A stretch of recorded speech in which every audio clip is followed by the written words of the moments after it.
Okay, shall we start? Kia ora koutou, ko Gehan Gunasekara tōku ingoa. I'm one of the presenters of this webinar. I'm Gehan Gunasekara. I'm an associate professor at the University of Auckland and a committee member, Privacy Foundation New Zealand. And with me is the chair of our foundation, Dr. Marcin Betkier, and we are going to lead the session this afternoon. And thank you all for joining. So I'm going to share my screen. We'll wait a few minutes for people to join because there might be others joining us as we speak.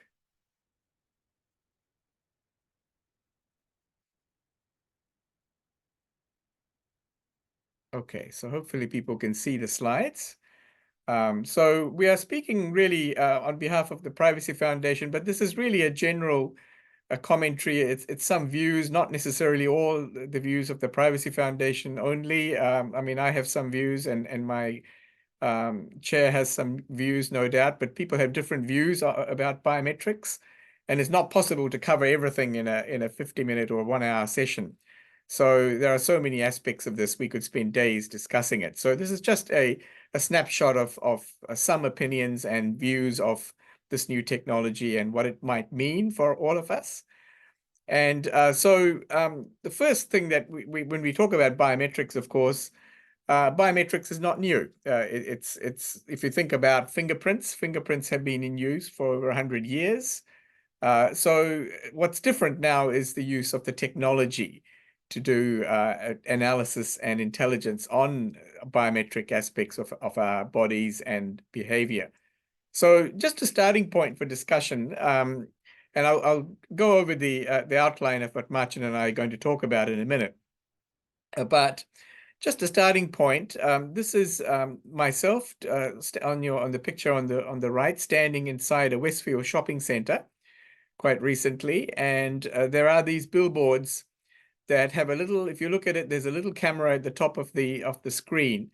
Now, I don't know whether this particular camera was active, but my understanding is that the cameras look at people. They look at their facial expressions. They can analyze the person's state of emotion, whether they're happy or sad. They can also analyze one's age and perhaps other attributes of your personality, and they will gender and so on, and they will snap a advertisement based on your personal characteristics. Now, I don't know whether this was just a random advertisement that came up, but on a previous occasion, it asked me if I was shopping for a gift for a teenager, and I was quite flattered by that because my children are no longer teenagers. So I thought, well, that's quite good. But you can see the possibility for this kind of technology to be not only misused, but for it to be used in an inappropriate manner. And my colleague Marcin is going to talk about that later. So, you might think it's funny, it's humorous to get a advertisement pitched on somebody's personal attributes. They might think you're a parent of a teenager, but what happens if you've just lost your teenager, or your teenager had committed suicide or something like that? That would be then a terribly harmful advertisement to show. So there are aspects there that one needs to be cognizant of. So my question as we begin this discussion is, can we discuss biometrics in the abstract? I think we need to think about what these things can be used for. And that really is more important in terms of the context when we talk about biometrics. So in today's discussion, we're really going to cover a few things. We're going to cover what biometrics is in very broad outline, how it fits in with privacy, and maybe the definitions that we give biometrics. And this is an open-ended work in progress, because all our remarks, both myself and Marcin, will be against the backdrop of the exposure draft of the Biometric Processing Code, which the Office of the Commissioner has released for public consultation. Now, there's no time to discuss the exposure draft in great detail. That can wait for another day, but our comments are not really in the abstract, because we have to consider the actual definitions that are now being used in that exposure draft, which very well will likely become the law, replacing the information privacy principles where biometric technologies are concerned. So we're going to look at some of those definitions. Issues around the training data. We're going to look at the dichotomy, the possible conflict you get when the training data that's used to train the algorithm is different from the actual enrollment data, the actual human data of people when it's used. What happens to people's data when it is collected unwantedly? So in other words, incidental collection. Do we get rid of data that's not needed? Do we hang on to it? And who has custody over it? These are the kinds of issues for biometrics. What about the raw biometric data? I'm going to explain that biometric data is more than just your picture or your fingerprint. It's the electronic template that is created from that. There are obviously in the exposure draft some purpose limitations for biometrics. Certain types of uses are not going to be allowed.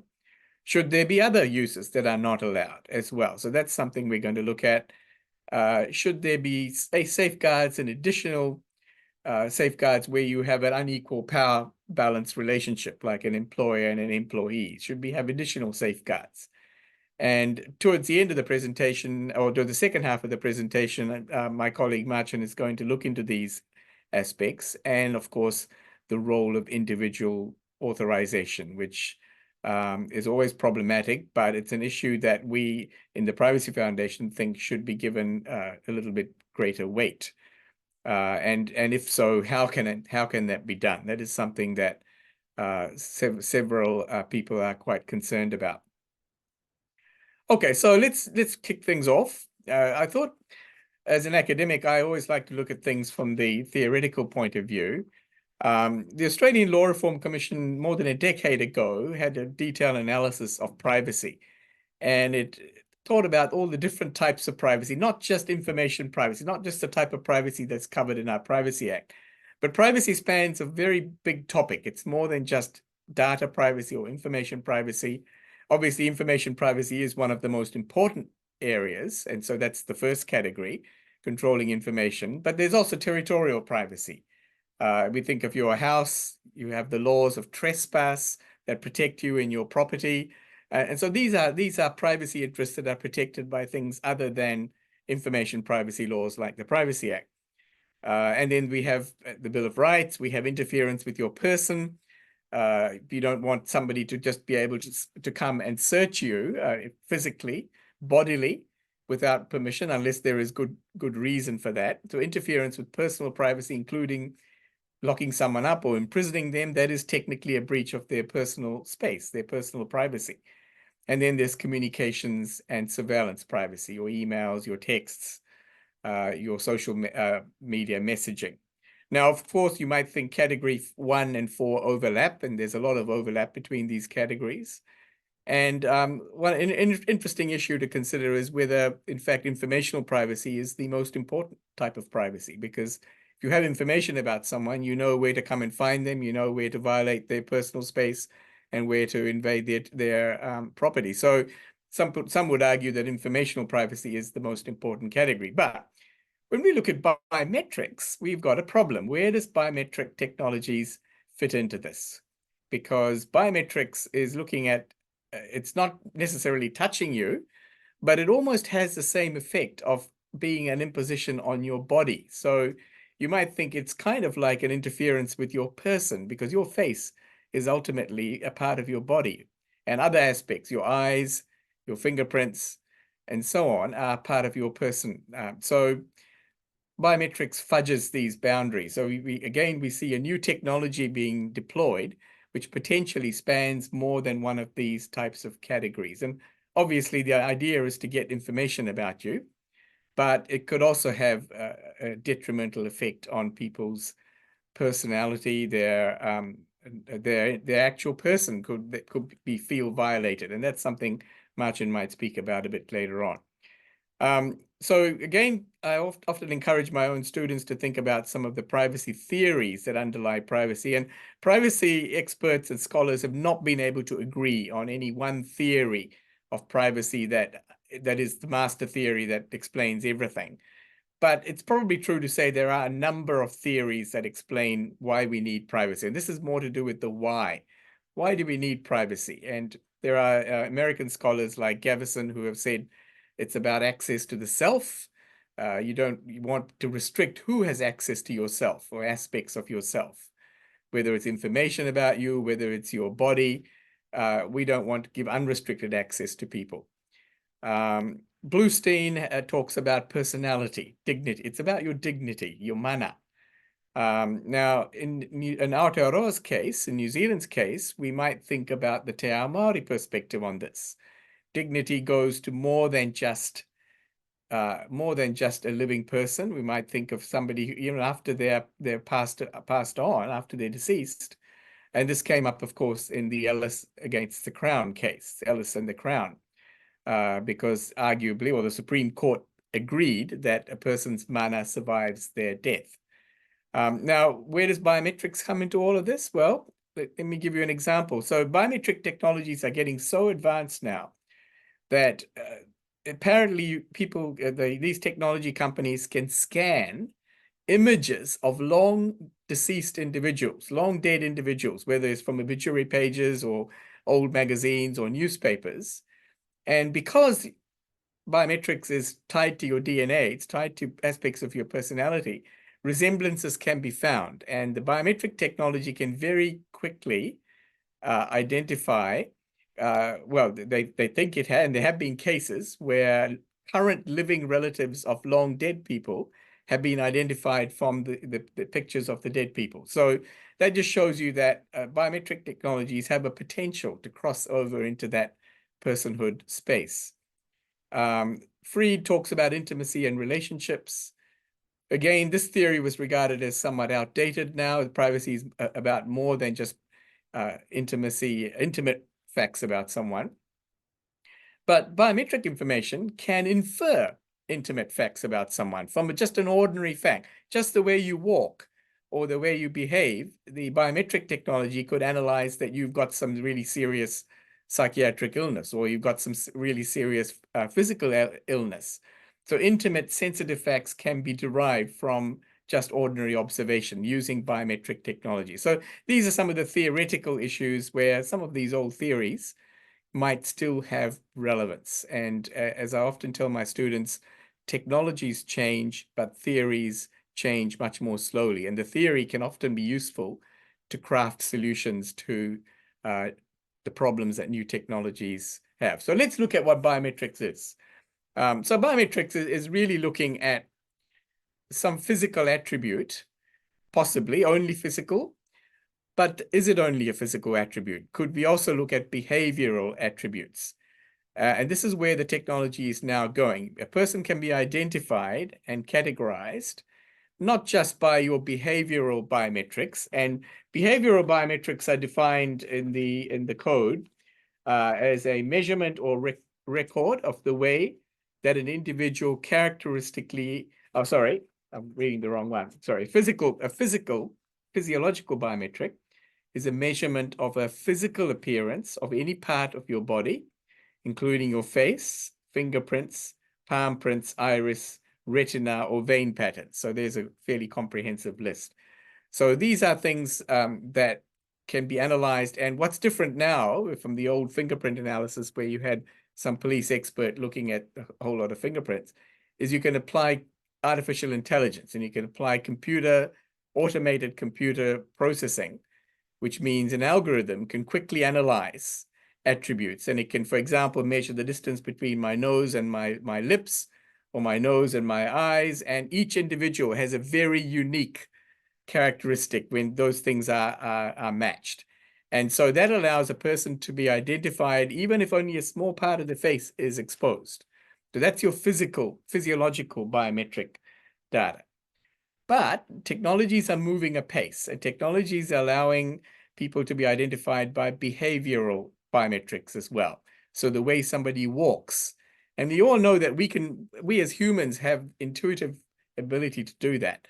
I might be looking down, reading a book or eating my lunch, and often I see someone walking past, and just by the way they walk, I know who it is. Now, computers can do that in a much better way. They can identify hundreds or thousands of people simultaneously, and you can be profiled and identified just by the way you walk, your gait, or the way you hold your computer, you have your hands over your computer keyboard, or any other number of behavioral characteristics. So it's good to see that the exposure draft has both of those definitions. And so just reading what the behavioral definition is, it says it means a measurement or record of the way that an individual characteristically performs or responds to a task, action, or decision with any part of their body. So they're tying it still to a bodily function rather than, say, something else. But they are essentially tying it to the way a person moves or behaves. So it's not just a physical characteristic like your face or your iris, but the way you behave. And that's important because if you didn't do that, any biometric law that only covers physiological would quickly go out of date, because you would get technology companies would dispense with facial recognition and they would just move to footprint recognition or the way somebody walks. So I think any code that tries to cover biometrics needs to cover both physiological and the behavioral, and the exposure draft does do that. So hopefully that will withstand technological change. Okay, now I want to talk briefly about enrollment data. This is what I call the privacy paradox. So the more data that is out there, the more data that an AI system can analyze, the better it gets at. But of course, that's worse for privacy because it means more of our data is out there. We only need to think about ChatGPT and generative AI and so on to know that it learns from itself, right? It gets better as it goes along. So the privacy AI interface is an interesting one because if we give away our data, that actually improves the performance of the algorithm, but at the same time, it diminishes our privacy. So where does that come in terms of sovereignty? If we are getting overseas providers of these technologies, and they essentially say that they can provide the technology, they provide the software, but when the software is deployed in New Zealand, in Aotearoa, we know that there have been problems because the ethnic demographics in New Zealand might be different to the training data. The training data might have been trained on people who looked a little bit different from us. And we know there have been cases. There was already the documented case of the woman in the supermarket quite recently who was denied as part of the foodstuffs trial. Apparently, she was denied access, even though she insisted she was not the person that they thought she was. Clearly, a mistake had happened. But the interesting thing is that the supermarket staff still trusted the algorithm rather than their human instincts to look at the person and say, well, actually, maybe there's a mistake here. So this is a problem. This is a problem because the training data might have been trained on data that's very different to the actual enrollment data, which is the data that is used to actually when the system is deployed. So the trial, I imagine, is probably designed to see if the two can match, or whether you can get a better result as you get more and more enrollment data. So there's a problem here with sovereignty, because if you're having overseas companies, what are the contracts that govern those uses? Do we make sure that those companies keep the data in New Zealand? And if they keep it in New Zealand, can they use the data to essentially make their own algorithms better? Now, that, of course, might be okay. If you might think, I don't have a problem with that. But essentially, then the company is feeding off our data. It's using our data to improve the services, and then that could be used to provide a service for another country. So this is where, as privacy lawyers, as privacy experts, we talk about the controller-processor distinction. If you are a data controller, say you are a foodstuff supermarket, and you employ a foreign company or a software provider to provide the identification exclusion service, that company is just a processor. They're an agency working on your behalf, and they need to follow the instructions of the controller. But if they use the data for their own purposes, that makes the overseas company also a data controller. So there are subtle distinctions here, and they hinge on the contractual arrangements between the players involved here. There's also a security issue here. You can't get your face back. If someone steals your face, your image, it's different from your credit card. Your credit card can be it can be chopped up and you can get a new credit card, but you can't get a new face. So the raw data that's used to generate the biometric template is arguably more important than the actual electronic template that the company develops, because that electronic template is undoubtedly encrypted. But the raw data, we need to consider how long do we keep that data. Should it be deleted? Because if you keep the data for longer than it's needed, there could be an issue there in terms of data security. A really big topic, which we don't have time to go into in detail, is what about publicly available data? Now, one of the really interesting things about the exposure draft of the code is that it actually bans data scraping.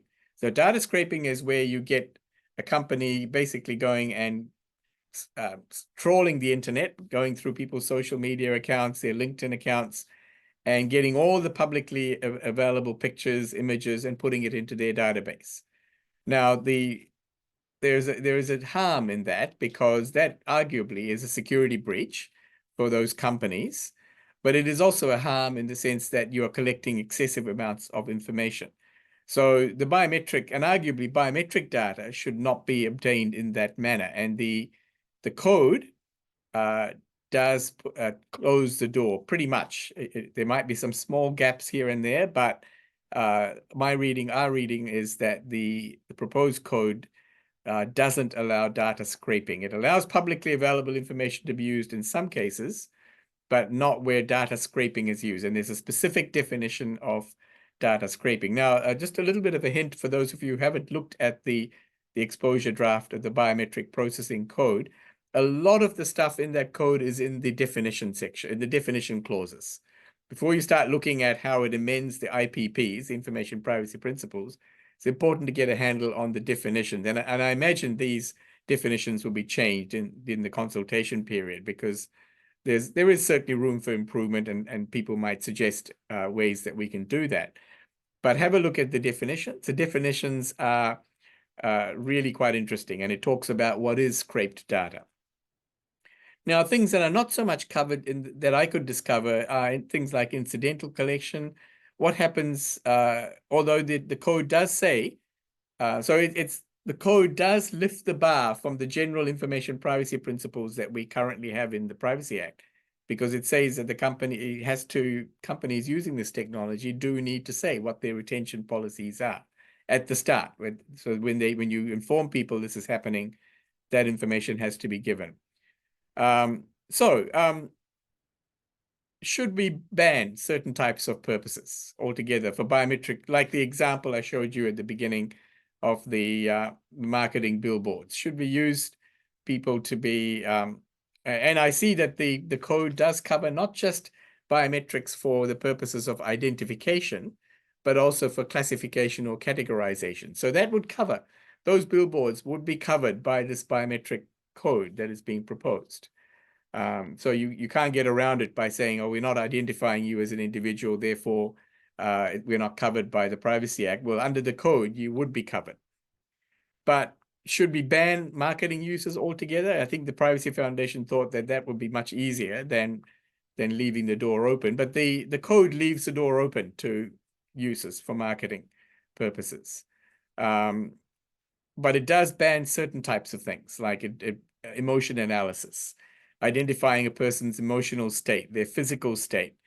And except for very clearly defined specific exceptions like health and safety and so on, the code does ban these kinds of uses altogether. So it's far more restrictive than the general Privacy Act approach, which is that pretty much anything is allowed, providing you are transparent and so on. But the code goes a little bit further, and it says, no, you can't do these kinds of things.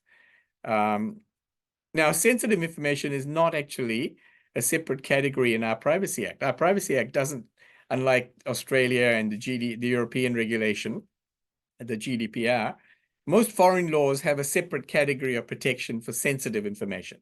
And biometric data in both Australia and under the GDPR is considered to be sensitive information.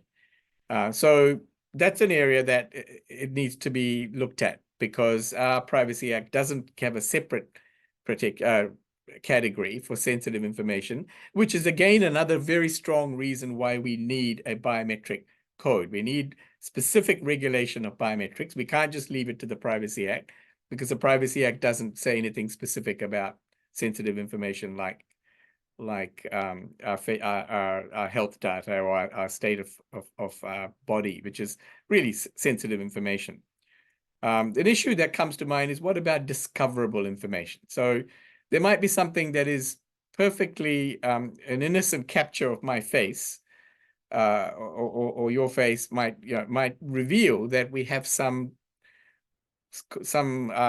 maybe some kind of cognitive impairment, or some other ailment that maybe we can't detect ourselves, but the software, as it gets more and more sophisticated, might be able to discover that. So again, have a look at the code. I'm not sure that it sufficiently prevents those things being done, but it does say that you can't use it for health information. You can't use it to derive health information, even though the information covered in the traditional health categories is excluded from the biometric code. So obviously we don't want to stop doctors and legitimate health agencies using biometric data, but what I think the code does, it stops apps and those kinds of things, and people who are maybe not legitimate health providers from deriving health information by making discoveries from biometric material. So that leads to the last point that I wanted to cover, which is the so-called proportionality requirement. So if you look at the new biometric code, the exposure draft, you'll see that it has at the very beginning IPP1 or Rule 1, which is equivalent to the first information privacy principle. Agencies need to undertake this risk analysis, and they need to assess both privacy risk and what privacy safeguards they have put into place, and ensure that the use of the technology is a proportionate, justifiable use case. In other words, there's a weighing here. So this is the first time in our law that exercise would have to be undertaken, whereas the Privacy Act generally, as long as there's a legitimate purpose for collecting the information, you can collect the information. Now you need to consider whether that legitimate use is actually outweighed by the privacy risk to the individual. So that's more aligned to the way that the European GDPR works. So that's an interesting new kind of development. But the question is, how easy will it be to roll that out? And how easy will it be to assess whether proportionality, whether your use, for example, consider the example of the marketing billboard that I gave you. Obviously the risk to me is much greater than the perceived benefit to the company. But how would you make that in practice? So I think that's a nice segue for me to hand over to you, Marcin. And do you want me to continue with these slides, and I can just, or will you put your own ones up? Whichever you prefer, to be honest. Well, if you just tell me when you want me to change the slide, I can just keep clicking. Okay, thank you very much. All right. Kia koto, ko Marcin Betkier taku inoa. My name is Marcin Betkier. I'm chair of the Privacy Foundation. I used to be an academic, but last year I moved, changed jobs to the government job, and probably that's the moment to say that I'm not representing government. That are my personal views, not acting as a public servant, but as a chair of the Privacy Foundation, and presenting my own views as well.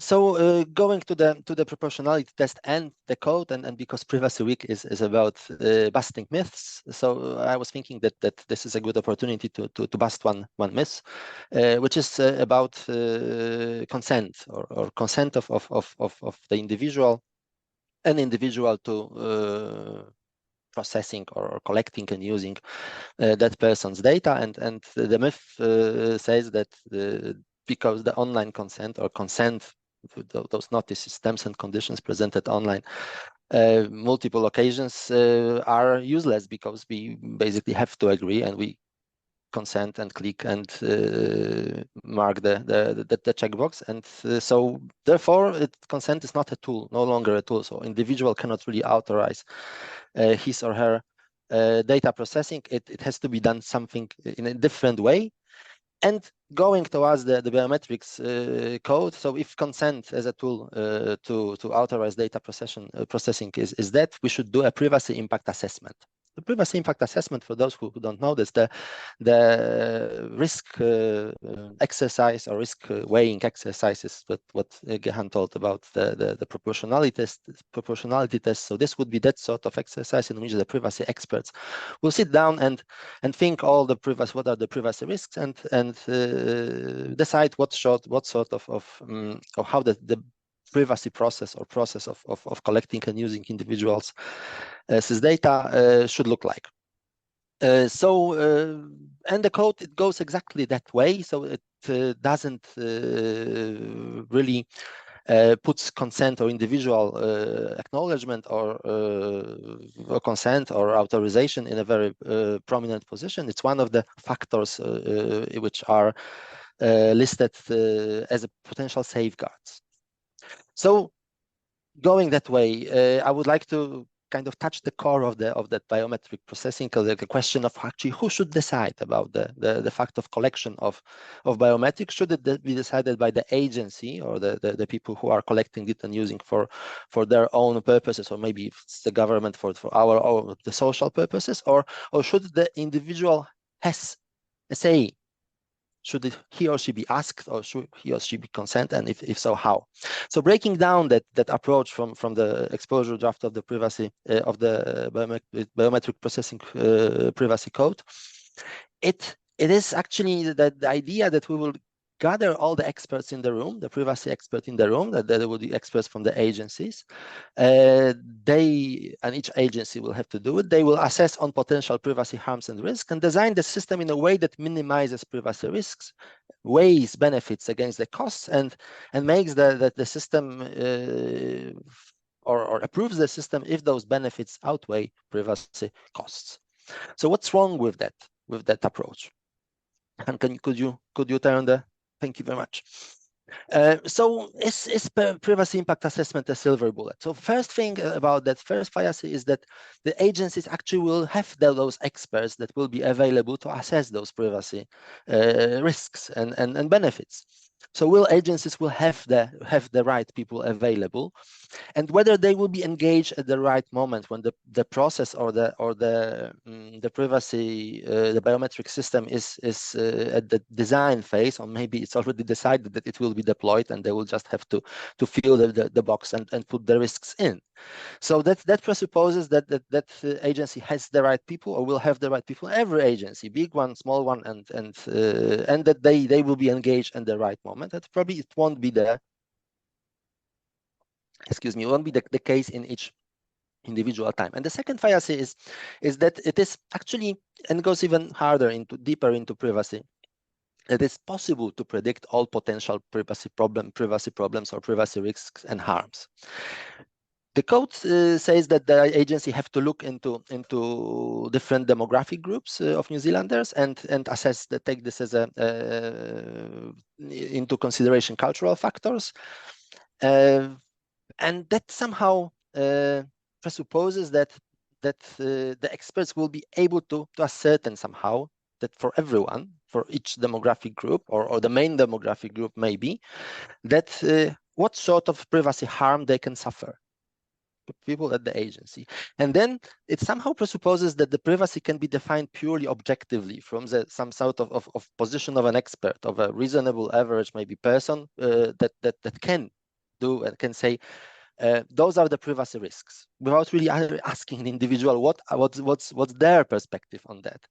And that somehow you can say, or I heard those arguments, well, it's not possible, maybe fully not possible, but if we consider those the main privacy risks or main demographic groups, it would be just those few maybe demographic groups or a few minorities which will be left out, but we will maximize the benefit in a kind of utilitarian way, maximize the public benefit, and those minority can suffer or can have some sort of experience, some sort of privacy harm. And the question here is it okay? Is it right that those few, that kind of collateral damage, those few people which we are not able to reconsider what sort of risks or privacy harms they could potentially suffer, can we leave that?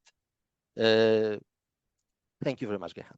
So the first thing is that privacy cannot be defined purely objectively. And I will argue for the individual authorization here, and I will show them the legal way of how to do it legally, and how to privacy is actually grappling, or how the law is grappling with it, and how the privacy can be constructed, or what is the privacy to in order to show you that it is a necessary or a very important element of the future code.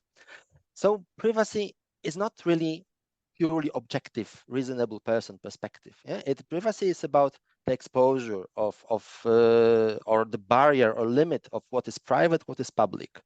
And each person, each individual sets those limits in her or his own place or way. It depends on that person's vulnerabilities. It depends on that person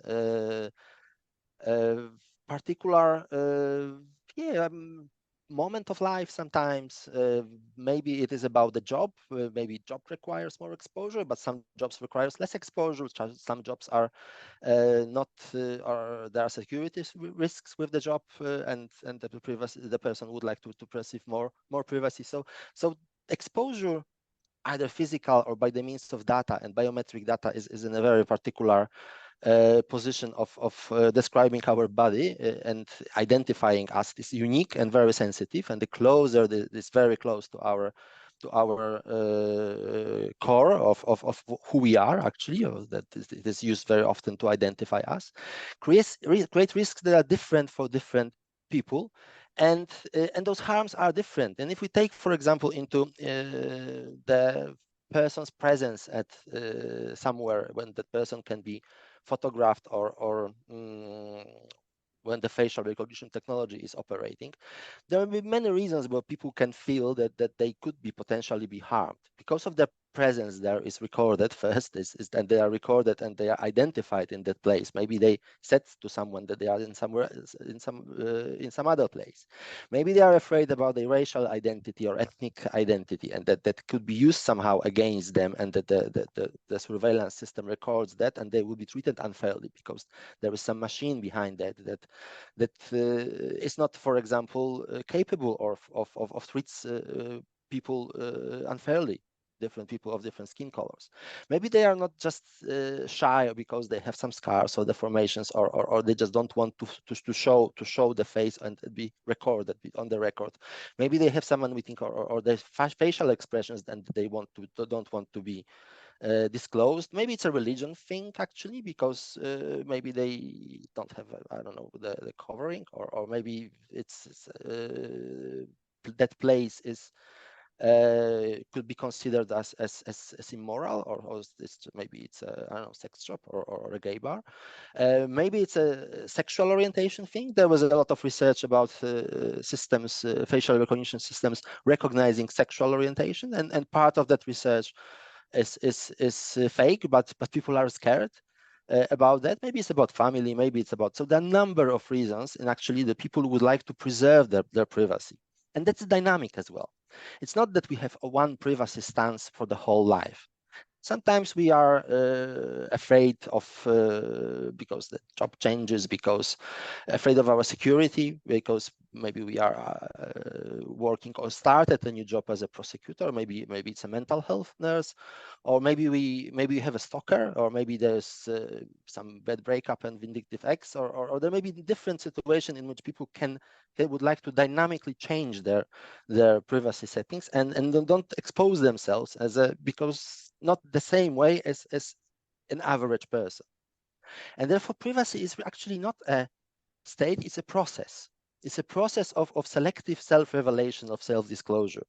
So it changes with time. And privacy is, because of that, because it's so it's about the individual feeling or perception of harm as well, is considered as a human rights. And human rights were designed to capture those basic fundamental rights, which should be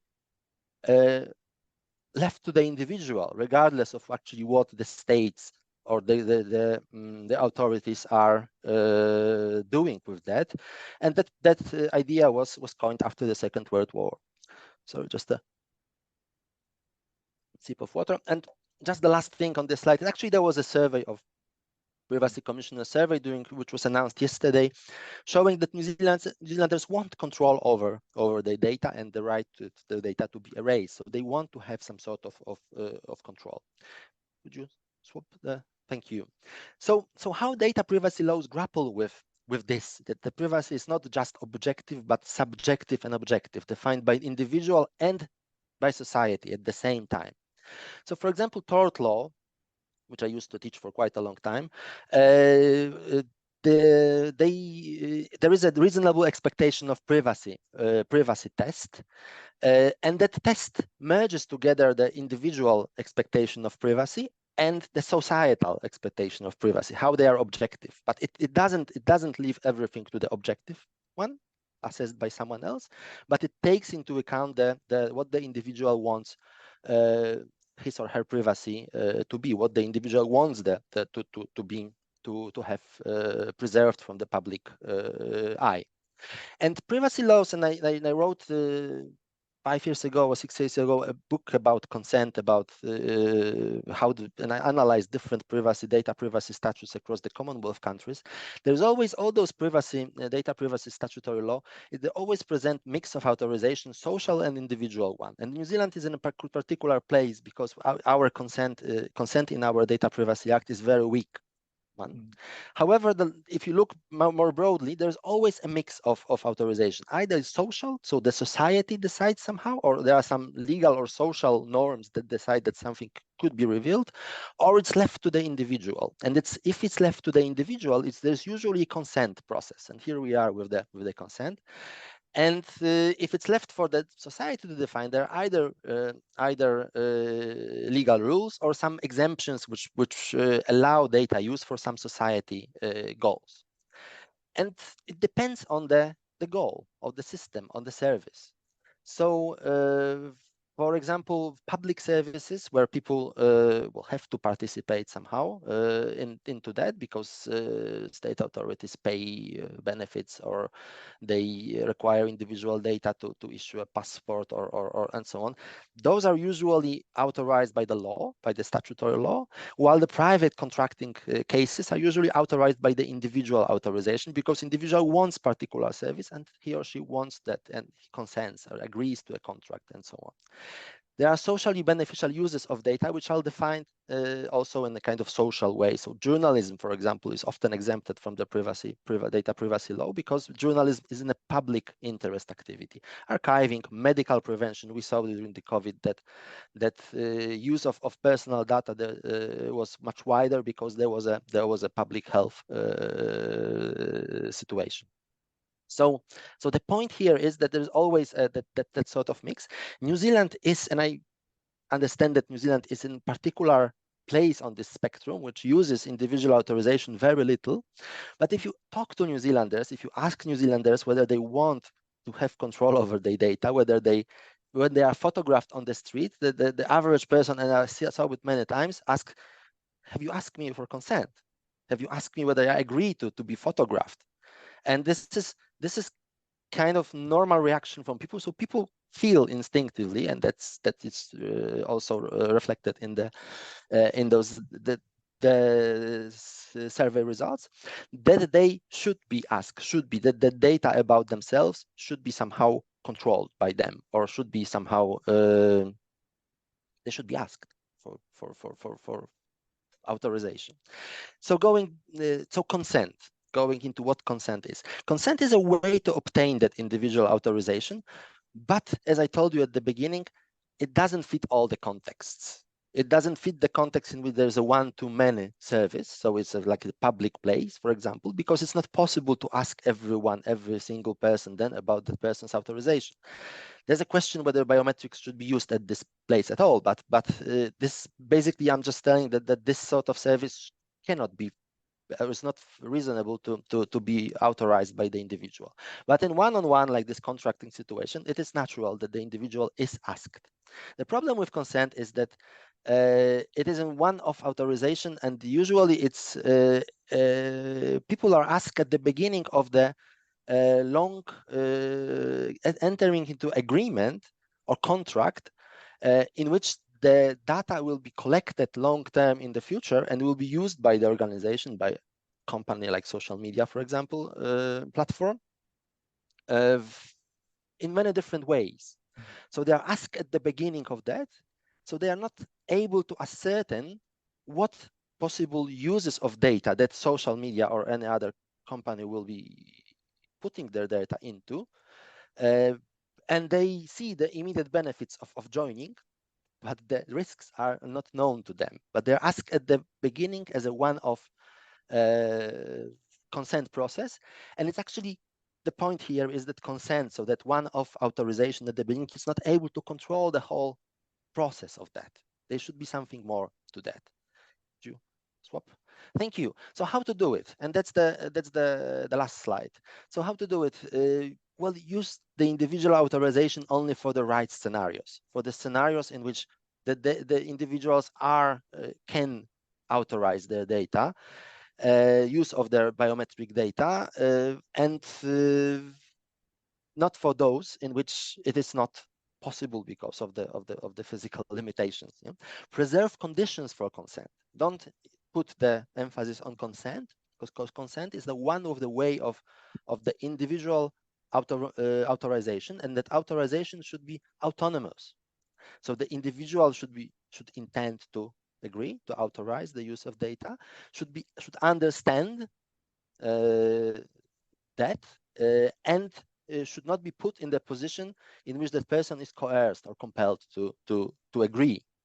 And to do that, to preserve those conditions, so those conditions behind consent, and actually enabling the individual authorization, not just at the one moment at the beginning of the service, but throughout the whole process of processing or collecting and processing and using biometric data, we have to think, or the lawmakers need to think about how to put those conditions into law, so to preserve that individual to agree, so that there will not be in this way there is an option to recognize everyone's individuality and mana and dignity and autonomy, and let that person to decide whether they want to reveal themselves or not. What are those tools? So for understanding, there are different sort of informational obligations, which could be very simple notice, but it could be also some cool down period, so the ability to withdraw consent at some point. Could be some notice in advance to preserve, to allow the individual to have more time to think about the risks. Could be some particular things in that notice. So there are ways of actually to improving understanding. And lack of coercion is usually, there are different tools here. Obligation to provide a choice. So if the service is not biometric itself, so it's not a service that will identify, it's just the identification, is simple identification service. This is biometrics. It's probably there is a way of doing this without biometrics. If it's only access to some sort of bigger service, you can do it by the means of biometrics, but you could possibly do it without biometrics, and it doesn't create problems in the further using of the service, because biometrics is only to identify a person. So sometimes it is possible to provide a choice, sometimes not, but in many cases it is possible to provide a non-biometric choice, or choice for the individuals.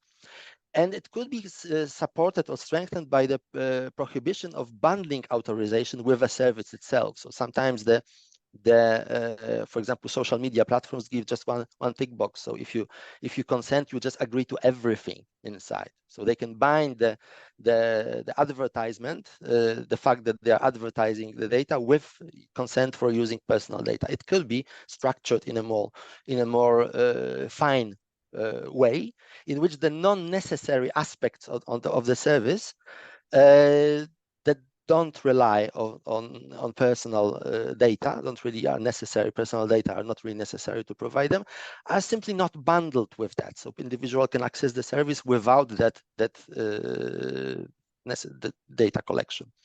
Obligation to enable withdrawal of authorization, so that individuals could say, I no longer want to be in that service, and this is right to erasure, which we don't have in New Zealand, although we have some elements of that. that is the definition of correction in New Zealand law, which includes deletion. Unfortunately, correction includes deletion, so we can ask for deletion, but there is no procedure in the or IPP7. So the informational privacy principle 7 doesn't really account for that definition of that correction can include deletion, and no one really have tried to do that, to be honest.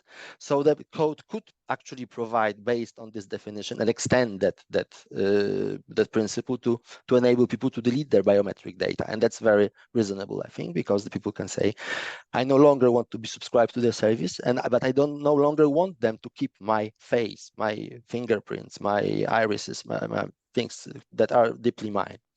And the last thing which comes from the Australian consumer data right, they put time limitation on consent. So consent is valid only for some particular time, and then the individual has to consent again or has to reconsider and so on. So there are ways in which those conditions for consent can be preserved, and there are legal tools in which that could be put into the act to somehow overcome that weakness of consent.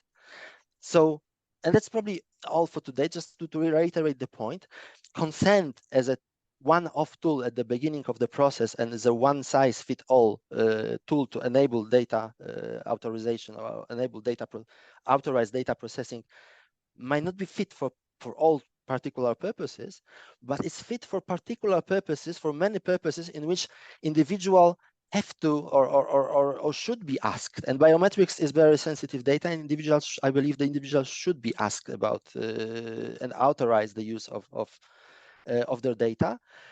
And it is possible. It is a myth that its consent is dead. Consent may be dead, but if we look into the conditions for consent and think about how to put them into law, we can achieve the situation in which the code will be respectful for the individual, and there will be no that collateral damages because or people who are harmed at the end of the day, because experts will never consider all the possible privacy harms. The individuals at the end of the day and their privacy rights, they will have to exercise or opt out or any other way to avoid harm, and they know the best, probably. Thank you very much. That's I think all for from me, and I guess we have a moment to I answer think questions. I forgot to mention, Marcin, that people have questions. They should put it into the Q&A. So if you haven't already don't use the other functions, just put it into Q&A. So what I'll do is I'll stop sharing for now, and we'll just see. Oh, there's quite a few questions. So let's maybe we may not have time to go through all of these. Okay, there's some good questions here. Why is being shown, shall I answer the first one? Why is being shown a personalized ads based on your biometrics any worse than what is shown on social media? That's a good question. Do you want to answer that, Marcin, or shall I? Go on. I can answer. Okay, well, I mean, I think that's a good point to make. Social media also is generating the ad based on what it thinks your attributes are. I guess the difference is if you're in a physical environment where you're in a shopping mall, and the there's more of an imposition on your personal space, if you think about it in that sense, that you're in a public space, you don't expect to be identified by some very personal aspect that is personal to you. Whereas when you're on social media, you're already doing things that are kind of personal and special to you, and you're interacting with your close friends. So I guess we could try and say that there is a kind of a distinction. I think there's a distinction. Whether the distinction is justifiable is another matter. So that's one answer I would give. There's a lot of questions here. I can take the last one, maybe, just to Go down to the last one. What scenarios are the right scenarios for individual authorization? I probably covered that a bit, yeah. So that those are all the services that in which individual is approached individually, actually. So contractual. In which there is a one-to-one situation.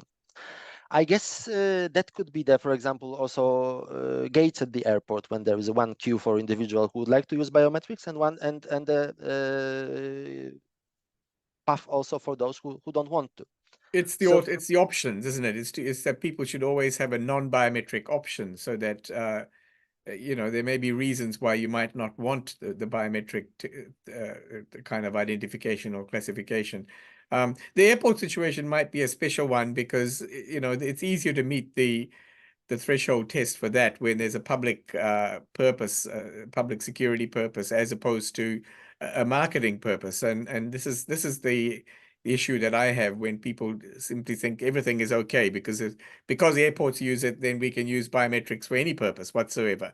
No, you need to differentiate. I think that there has to be some kind of differentiation as to what is the relative merits of different biometric users, because otherwise we allow carte blanche to companies to decide what is in our interest, whereas I think it's the individual that should decide as much and says what is in our interest, not what companies decide.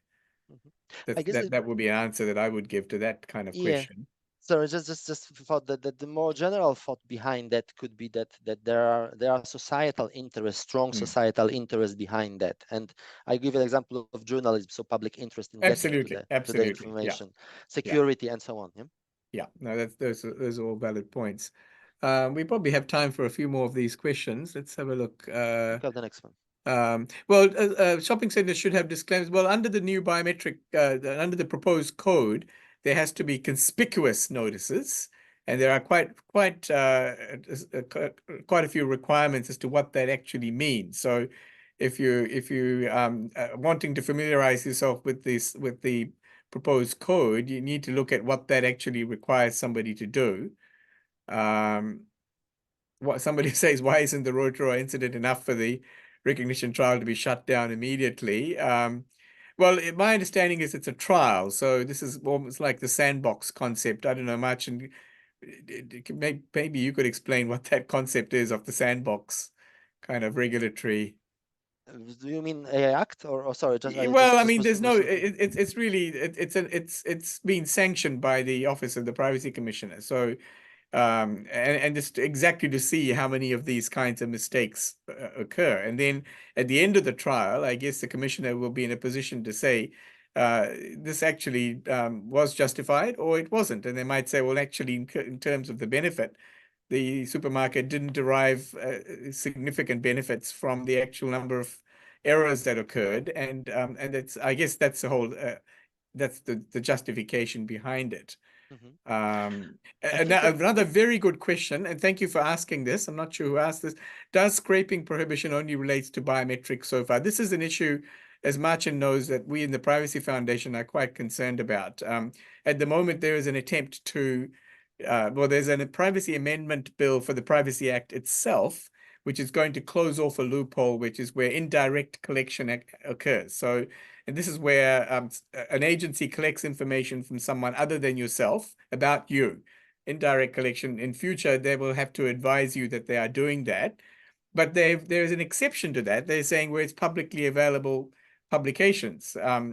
Now that we don't think that exception should allow data scraping. So that's a very good question. I think that the data scraping prohibition should also extend to the Privacy Act itself. So that's I think isn't that much in our view in terms of the Privacy Foundation? Mhm. Yeah, Yeah, so that's a good question. So thank you for asking that. Let's see, are there any other good ones yeah. here? How do we rely on individuals to assess the risks and harm individually when we can't necessarily measure whether everyone has an awareness of the implication of the misuse of information and so on? It's a wonderful question, and this is the problem of consent. But if we think about the conditions about the individual authorization, we could help the individuals actually to withdraw from that if they want, or opt out if they have particular vulnerabilities, or if they have particular privacy harms that are individually they cannot suffer individually. The case is actually to enable them to say no, to be the masters of their own life in a way, or withdraw from that if they decide so.